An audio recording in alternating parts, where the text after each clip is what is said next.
हरे कृष्णा। श्रीमद् भगवत गीता अध्याय 2 सांख्य योग श्लोक 16।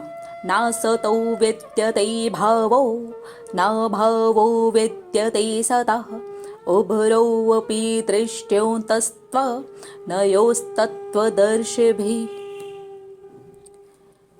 श्री कृष्ण कहते हैं,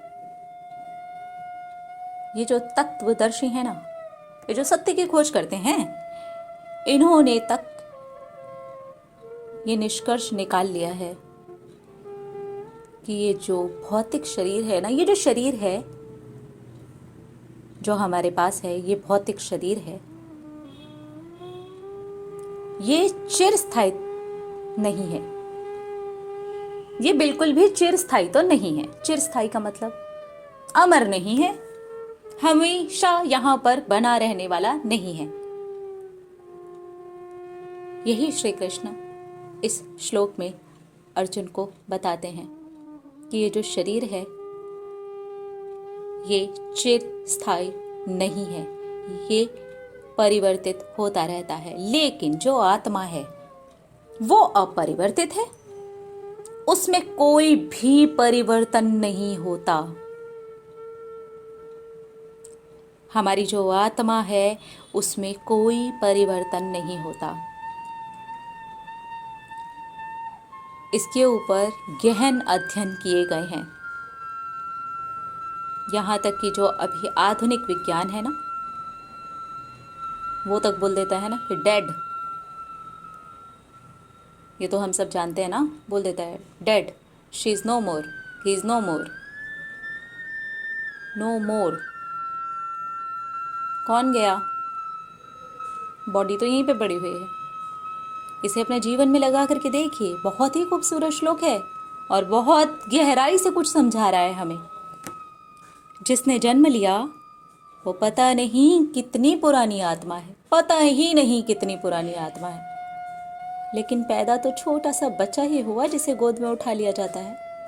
वो तो बूढ़ी नहीं है, वो तो बूढ़ा नहीं है, वो बिल्कुल नॉर्मल इंसान की तरह से गिरते उठते बैठते बड़ा हो रहा है, युवा अवस्था तक भी आता है, वृद्धा अवस्था तक भी जाता है।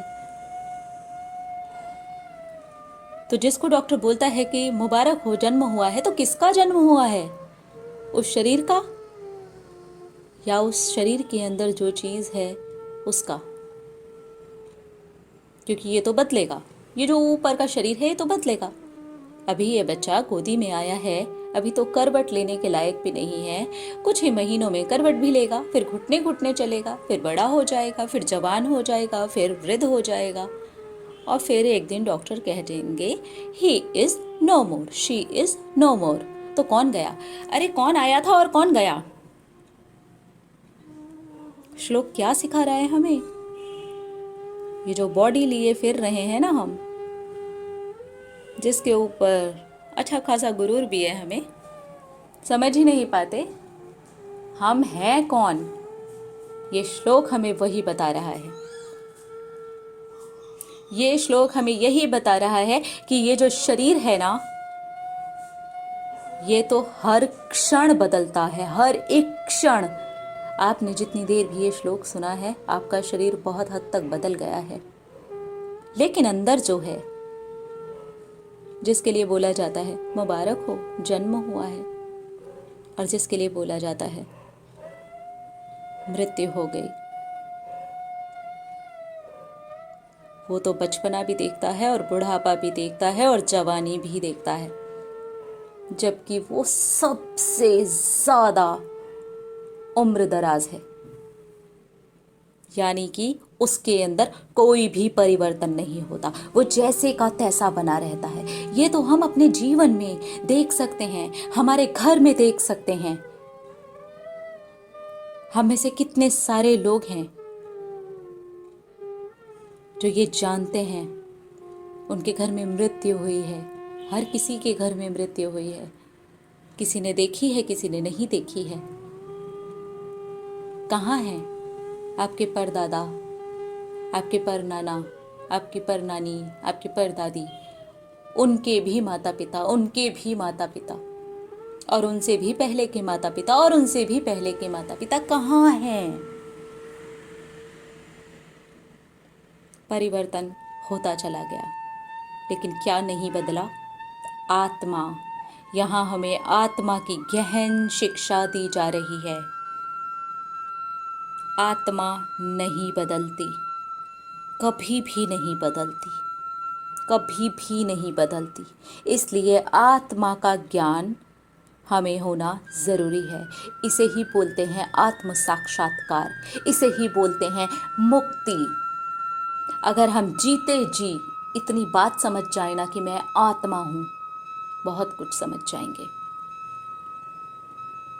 आधे झगड़े, टंटे, टेंशन यहीं ख़त्म हो जाएगा, यहीं के यहीं मर जाएगा, क्योंकि हम यही नहीं समझ पाते कि हम आत्मा हैं। और जैसे ही हम ये समझ जाते हैं हम आत्मा हैं, और उसमें तो कोई परिवर्तन हो ही नहीं रहा, उसे कोई सुख नहीं छू सकता, उसे कोई दुख नहीं छू सकता। वो तो सिर्फ कर्मों की एक पोटली है जो बांधे चला जा रहा है। यहाँ से हम ध्यान देना शुरू करते हैं, क्योंकि उसमें परिवर्तन नहीं हो रहा, सिर्फ और सिर्फ एक अटैची है जो पैक होती चली जा रही है। हम उसे भरते चले जा रहे हैं। क्या लेकर के जाने वाले हैं, ये ध्यान देना ज़रूरी है, क्योंकि कौन जन्म लेगा और कौन मरेगा ये इम्पॉर्टेंट है। किसने जन्म लिया और किसने अपने शरीर को छोड़ा, ये इम्पॉर्टेंट है। शरीर का तो परिवर्तन होना तय है, हर क्षण बदलने वाला है। आत्मा का ज्ञान अब हमें सिखाया जा रहा है। थोड़ा अगर डीप में जाएंगे तो समझ पाएंगे कि हमारी ये जो बॉडी है, इसको जो चला रहा है, इसका जो स्वामी है वो इसके अंदर बैठा है, और उसके अंदर रत्ती भर का भी परिवर्तन नहीं हो रहा, लेकिन अटैची पैक हो रही है। Be careful, be aware.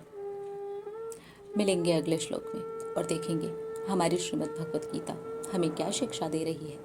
Hare Krishna.